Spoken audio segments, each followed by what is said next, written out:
नमस्कार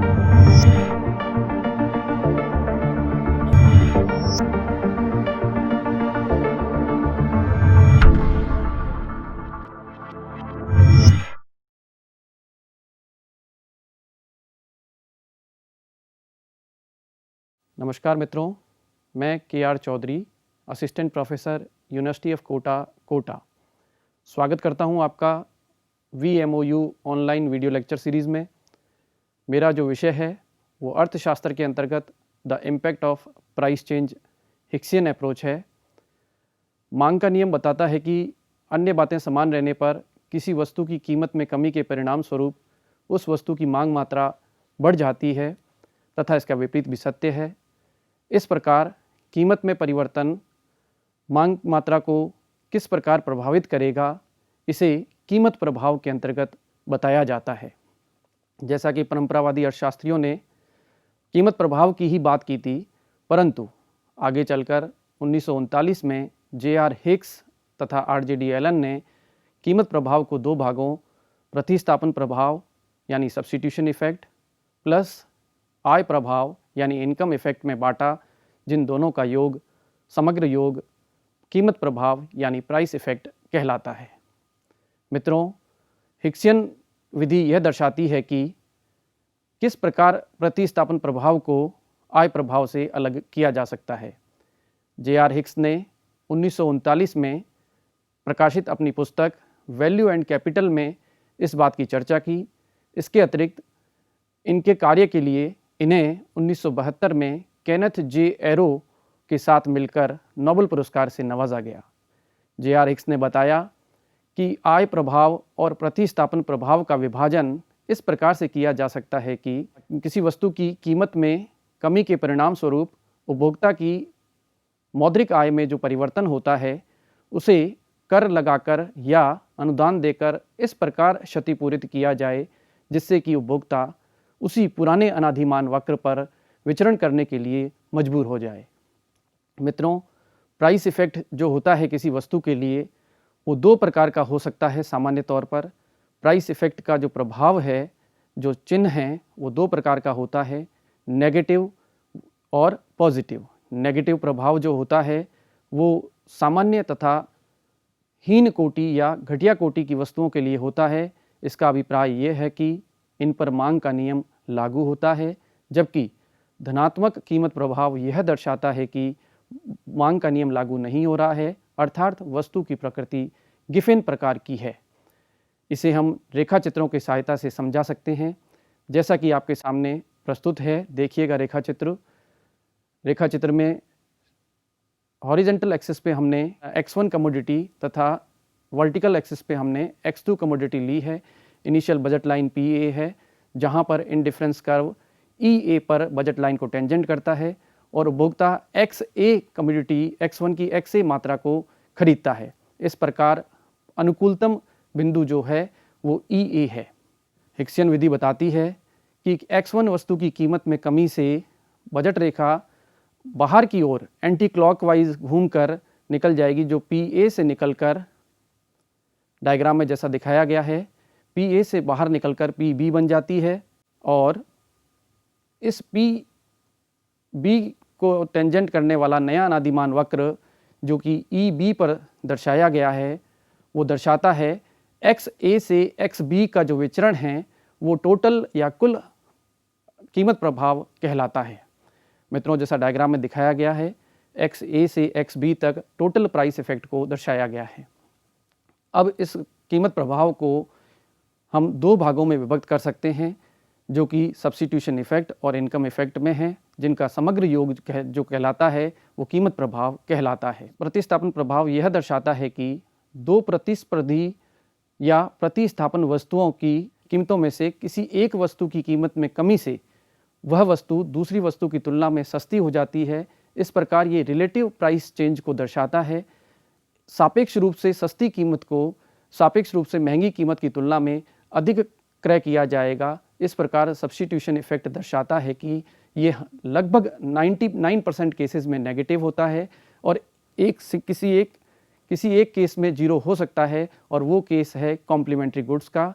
इस प्रकार सब्स्टिट्यूशन इफेक्ट हमेशा गैर धनात्मक प्रकृति का होता है। इसे दर्शाने के लिए J.R. हिक्स ने उपभोक्ता की आय को कर लगाकर या सब्सिडी देकर इस प्रकार क्षतिपूरित किया कि उपभोक्ता पुराने अनादिमान वक्र पर विचरण करने के लिए मजबूर हो जाए। इस विधि को हम रेखा चित्र की सहायता से दर्शा सकते हैं।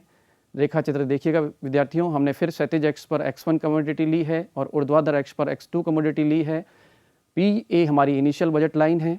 अब कीमत में कमी, x1 वस्तु की कीमत में कमी से बजट रेखा PA से बढ़कर PB की ओर हो जाती है, यानी एंटी क्लॉकवाइज घूम रही है और नया अनादिमान वक्र EB पर स्पर्श करता है। XA से XB की गति जो है वो कीमत प्रभाव कहलाती है, जैसा कि हमने पहले बात की है। अब PB के समानांतर एक ब्लू रेखा जो यहाँ खींची गई है वो पुराने अनादिमान वक्र को स्पर्श कर रही है और ये रेखा बता रही है कि कीमत में परिवर्तन से उपभोक्ता की आय में जो वृद्धि हुई थी मौद्रिक आय में, उसे हमने घटाकर वापस कर लगाकर घटा दिया है और नई बजट रेखा blue line, dotted blue line हो गई है जो अनादिमान वक्र को स्पर्श, पुराने अनादिमान वक्र को स्पर्श कर रही है। इस प्रकार प्रतिस्थापन प्रभाव को हम रेखा चित्र की सहायता से दर्शा सकते हैं, जो कि देखिएगा बारी बारी से दिख रहे हैं आगे। XA से XC तक की जो गति है वो प्रतिस्थापन प्रभाव कहलाती है। इस प्रकार EA संतुलन बिंदु और EC संतुलन बिंदु के बीच की दूरी, जिसे नीचे रेखा चित्र में XA और XC के माध्यम से दर्शाया गया है, यह प्रतिस्थापन प्रभाव को दर्शाता है। विद्यार्थियों, प्रतिस्थापन प्रभाव में हिक्सियन विधि उपभोक्ता की बढ़ी हुई आय को इस प्रकार क्षतिपूरित करती है कर लगाकर कि वह पुराने अनादिमान वक्र को स्पर्श करती हुई नई बजट रेखा PB के समानांतर PABA ब्लू डॉटेड लाइन बन जाए। इसका विशेष ध्यान आपको रखना है। इसी प्रकार हम आय प्रभाव की बात करें विद्यार्थियों, यहाँ बिल्कुल ध्यान से आपको समझना है। ये जो आय प्रभाव है ये कीमत में परिवर्तन के संदर्भ में लिया गया है। विद्यार्थियों, कीमत में परिवर्तन के परिणाम स्वरूप उपभोक्ता की वास्तविक आय बढ़ जाती है, अर्थात उसकी क्रय शक्ति बढ़ जाती है। तो यहाँ ध्यान रखिएगा, कीमत में परिवर्तन के परिणाम स्वरूप उपभोक्ता की आय के बढ़ने से सामान्य वस्तुओं के लिए मांग मात्रा बढ़ जाती है, जैसा कि नेगेटिव में दर्शाया गया, नेगेटिव वाले कॉलम में दर्शाया गया है। नॉर्मल गुड्स में देखिएगा PX यानी X वस्तु की कीमत के कम होने से उपभोक्ता की वास्तविक आय YR ऊपर की ओर चला जाता है और इसके परिणाम स्वरूप नॉर्मल गुड्स की जो डिमांड है QX वो भी बढ़ जाती है। परंतु हीन या घटिया वस्तुओं के संदर्भ में बिल्कुल इसका उल्टा है। X वस्तु की कीमत में कमी से उपभोक्ता की वास्तविक आय YR बढ़ता है, जिसके परिणाम स्वरूप इन्फीरियर गुड्स की डिमांड जो है QX वो डाउन हो जाती है। स्लाइड्स में बिल्कुल साफ साफ नज़र आ रहा है। इसको हम रेखा चित्र की सहायता से भी समझा सकते हैं। रेखा चित्र की सहायता से समझाने के लिए हम दो बजट रेखाओं के बीच की दूरी देखेंगे। देखिएगा रेखा चित्र में क्षैतिज एक्स पर फिर हम x1 कमोडिटी लेते हैं, ऊर्ध्वाधर एक्स पर x2 कमोडिटी। PA जो है इनिशियल बजट लाइन है, नया I1 जो है वो इनिशियल इंडिफरेंस कर्व है जो कि EA पे स्पर्श करता है।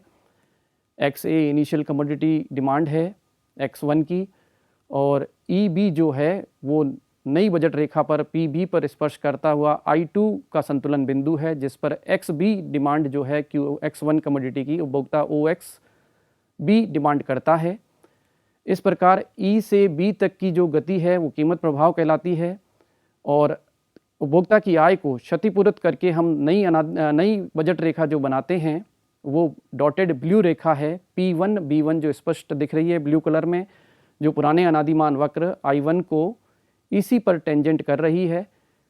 EA से EC की गति जो है वो प्रतिस्थापन प्रभाव कहलाती है, मैंने आपको पहले वाली स्लाइड्स में बताया है। और EC से EB की गति जो है वो इनकम इफेक्ट कहलाती है, आय प्रभाव कहलाती है। तो विद्यार्थियों यह ध्यान से समझना है, आय प्रभाव क्या बता रहा है।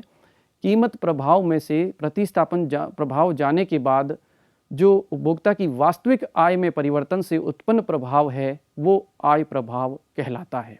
मित्रों, इसको एक साथ करके हम दिखा सकते हैं। वापस से हम क्षैतिज एक्स पर x1 वस्तु की मात्रा को लेते हैं और ऊर्ध्वाधर एक्स पर x2 कमोडिटी की मात्रा को लेते हैं। पुरानी बजट रेखा जो है वो PA है, अनादिमान I1 यानी पहले अनादिमान वक्र को EA पर स्पर्श कर रही है, जिसका संगत बिंदु एक्स ए है यह प्रारंभिक संतुलन बिंदु है। नई बजट रेखा पी बी जो है वो I2 पर स्पर्श कर रही है। ई बी जो है वो नया संतुलन बिंदु है। उपभोक्ता की आय को कंपनसेट करके ब्लू डॉटेड लाइन बनाई गई है जो पुराने अनादिमान वक्र I1 को स्पर्श कर रही है। इस प्रकार ई ए से ई सी या एक्स ए से एक्स सी की गति जो है वो प्रतिस्थापन प्रभाव या सब्स्टिट्यूशन इफेक्ट को दर्शाती है, जबकि ई सी से ई बी की समग्र दूरी जो है वो इनकम इफेक्ट को दर्शाती है, आय प्रभाव को दर्शाती है। Price effect is equals to substitution effect plus income effect होता है। हिक्सियन एनालिसिस के माध्यम से हम मांग वक्रों का निरूपण भी कर सकते हैं, जैसा कि रेखा चित्र में दिख रहा है। क्षैतिज अक्ष पर X1 कमोडिटी की मात्रा को लेते हैं, ऊर्ध्वाधर अक्ष पर हम X2 कमोडिटी की मात्रा को लेते हैं, इनिशियल बजट लाइन, और साइड में आपको बजट प्रतिबंध M1 is equals to P1X1 plus P2X2 दिखाया गया है, जो कि PA रेखा के अंतर्गत आने वाला क्षेत्र है। पहला अनादिमान वक्र आपको पिंक कलर में दिखाया गया है। ए बिंदु जो है वो प्रारंभिक संतुलन बिंदु है। अब जैसे ही X1 वस्तु की मात्रा P1 से घटकर P1 स्टार होती है, वैसे ही बजट रेखा बाहर की ओर एंटी क्लॉकवाइज घूम जाएगी और नई बजट प्रतिबंध जो है वो M1 is equals to P1 star X1 plus P2X2 बन जाता है।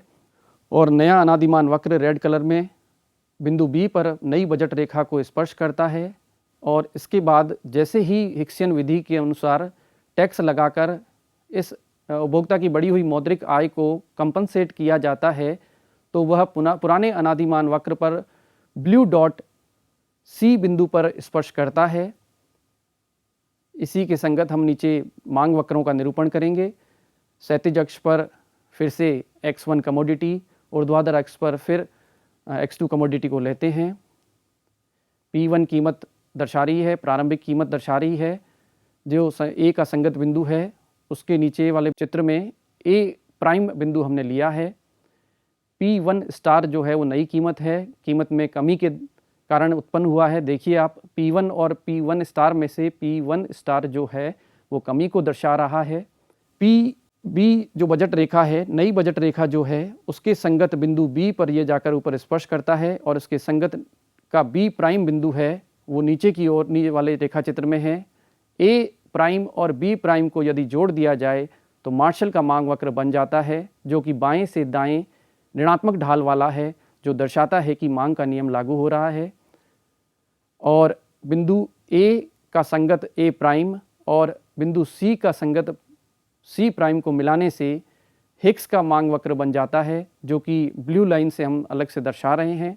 इस प्रकार से हिक्सियन एनालिसिस के माध्यम से हम डिमांड कर्व ड्राइव कर सकते हैं, और ये डिमांड कर्व एनालिसिस बता रहा है कि हिक्स का जो मांग वक्र है वो प्राइस फॉल में नॉर्मल गुड्स की स्थिति में सदैव मार्शल डिमांड कर्व से नीचे की ओर बाएं से दाएं ऋणात्मक ढाल वाला होगा, जो दर्शाता है कि मांग का नियम लागू होता है। हिक्सियन विश्लेषण और डिमांड कर्व से एक चीज़ निकल कर आती है कि हिक्सियन का क्षतिपूरित मांग वक्र जो है कभी भी ऊपर की ओर बढ़ता हुआ नहीं हो सकता, अपवर्ड स्लोपिंग नहीं हो सकता, अर्थात जो प्रतिस्थापन प्रभाव है वो कभी भी धनात्मक नहीं हो सकता। जैसा कि मैंने आपको पहले की स्लाइड्स में बताया था कि प्रतिस्थापन प्रभाव सदैव गैर धनात्मक प्रकृति का होता है, अर्थात ये जीरो हो सकता है या ऋणात्मक हो सकता है।